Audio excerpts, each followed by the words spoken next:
আজকের ওয়েদারটা মেঘাচ্ছন্ন। দেখুন, উপরের আকাশটা কিছুটা মেঘলা, আবার রোদ উঠছে, আবার কিছুটা মেঘলা মেঘলা। তো এমন মেঘলা দিনে যখনই প্রচুর মেঘ জমে, তখন কিন্তু সবার আগে একটা কবিতাই মনে আসে। গগনে গরজে মেঘ ঘন বরষা, ফুলে একা বসে আছি, নাহি ভরসা। রাশি রাশি ভাড়া ভাড়া, ধান কাটা হলো সারা, ভরা নদী খুঁড়ো ধারা, খর পরশা, কাটিতে কাটিতে ধান এলো বর্ষা। একখানি ছোট ক্ষেত, আমি একেলা, চারিদিকে বাঁকা জল করিছে খেলা, পরপারে দেখি আঁকা তরু ছায়া মুশি মাখা, গ্রামখানি মেঘে ঢাকা, প্রভাত বেলা, এপারেতে ছোট ক্ষেত, আমি একেলা। গান গেয়ে তরিবে কে আসে পারে, দেখে যেন মনে হয় চিনি উহারে। ভরা পালে চলে যায়, কোনো দিকে নাহি যায়, ঢেউগুলো নিরুপায় ভাঙে দুধারে, দেখে যেন মনে হয় চিনি উহারে। ওগো তুমি কোথা যাও, কোন বিদেশে, বারেক ভিড়াও তরি কুলেতে এসে।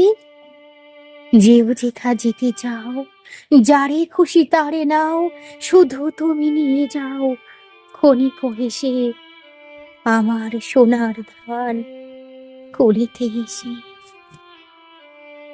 যত চাও তত নাও, তরণী পড়ে, আর আছে আর নাই দিয়েছি ভরে।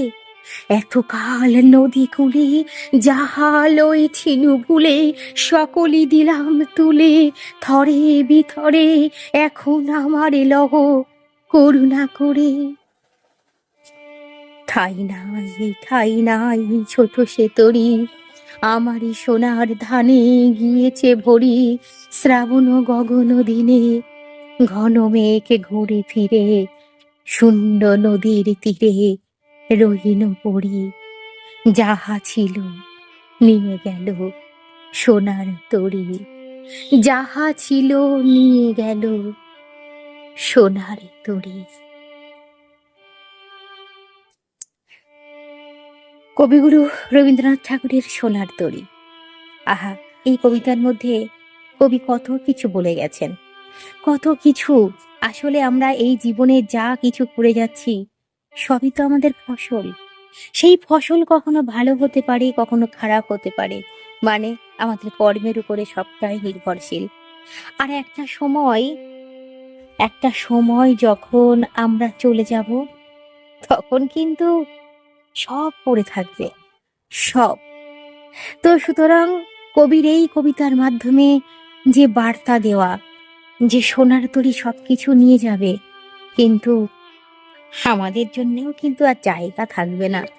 সুতরাং আমাদের কর্ম ভালো করতে হবে, এর থেকে বড় আর কিছুই নেই।